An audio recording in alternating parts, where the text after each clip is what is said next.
진정한 행복을 위해 되씹어봐야 할 삶의 방식이 있습니다. 이러한 방식을 완전한 내 것으로 만들기 위해서 우선적으로 해야 할 것이 있습니다. 변화입니다. 내 자신이 변화하는 것에는 3단계가 있습니다. 우선 생각이 바뀌어야 합니다. 그러면 세상을 바라보는 시각이 바뀌게 되고 결국 세상이 바뀌게 되죠. 그렇게 세상이 바뀌어질 때 내가 변천하게 됩니다. 변화는 삶을 감칠맛나게 하는 양념이자 존재 가치를 느끼게 해주는 각성제, 즉 원동력이나 에너지임을 자각하십시오. 이러한 변화는 다음 아래에서 언급하는 8가지를 실천하는 데 큰 힘이 됩니다. 첫째, 나를 제일 순위 채권자로 생각하세요. 자금 계획을 세울 때 다른 청구서에 대한 지급보다 먼저 내 자신을 위한 항목에 우선적으로 지급되도록 하십시오. 각종 생활비나 카드 비용 등과 같은 다른 사람들의 돈을 모두 갚을 때까지 저축을 미루게 되면 결국 나를 위한 것은 아무것도 남지 않게 된다는 점을 잊지 마셔야 합니다. 독서나 운동 등 나에게 투자하는 시간을 다른 사람과의 아주 중요한 약속처럼 지키도록 하십시오.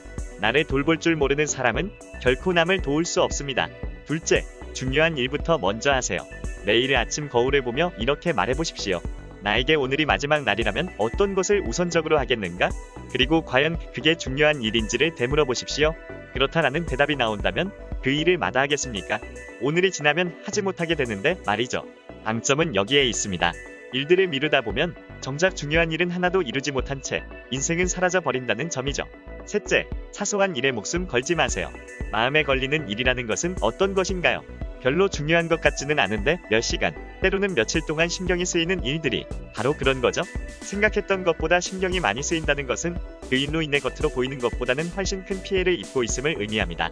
문제는 무슨 일에 신경이 쓰인다는 것은 그 일 때문에 다른 중요한 무엇인가를 희생하도록 만든다는 데 있습니다.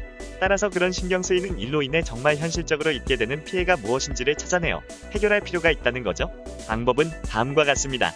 지금의 고민이 과연 1년 후에도 유효할 것인가? 라고 스스로 자문해보는 겁니다. 대부분의 고민은 1년 후엔 기억에서 지워져 버릴 사소한 것들에 지나지 않음을 알게 됩니다. 그러므로 항상 지켜야 할 원칙을 마음 깊이 새겨놓으십시오. 사소한 것에 연연하지 말라. 왜냐고? 모든 문제는 다 사소하니까. 그러면 삶의 평온함은 온전히 당신의 몫이 될 것이다. 넷째, 불완전한 상태에 만족하세요. 완벽주의 자치고 마음이 평화로운 사람은 드뭅니다. 불완전한 상태에 만족하라는 것은 어떤 일에 최선을 다하지 말라는 뜻이 아닙니다. 단지 지나치게 집착하고 그것에만 초점을 맞추는 것은 문제가 있다는 뜻임을 이해하셔야 합니다. 반드시 어떤 식으로 꼭 되어야 한다는 강박관념에 빠지려 할 때마다 나에게 제동을 거십시오. 다섯째, 갖고 싶은 것 대신 갖고 있는 것을 보도록 하세요. 내가 가진 것이 얼마나 많은지 종이에 적어보세요.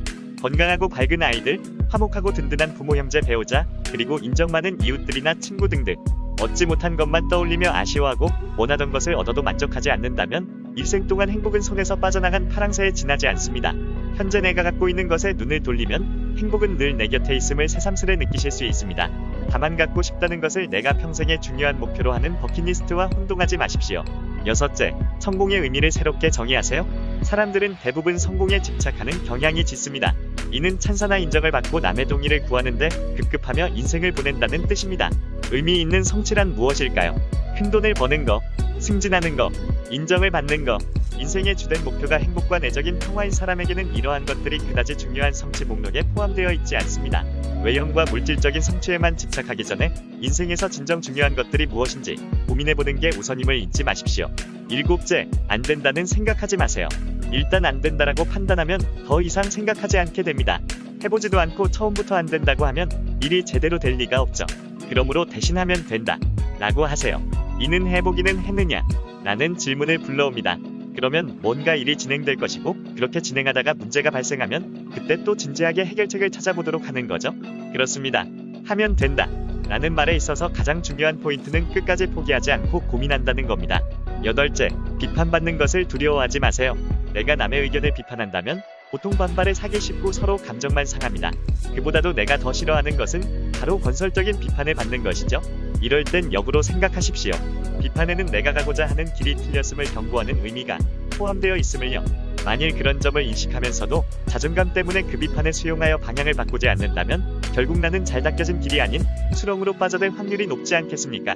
그 후 방향을 수정하려면 금전적인 손해는 물론이고 아주 귀중한 내 시간의 손실이 엄청나다는 겁니다.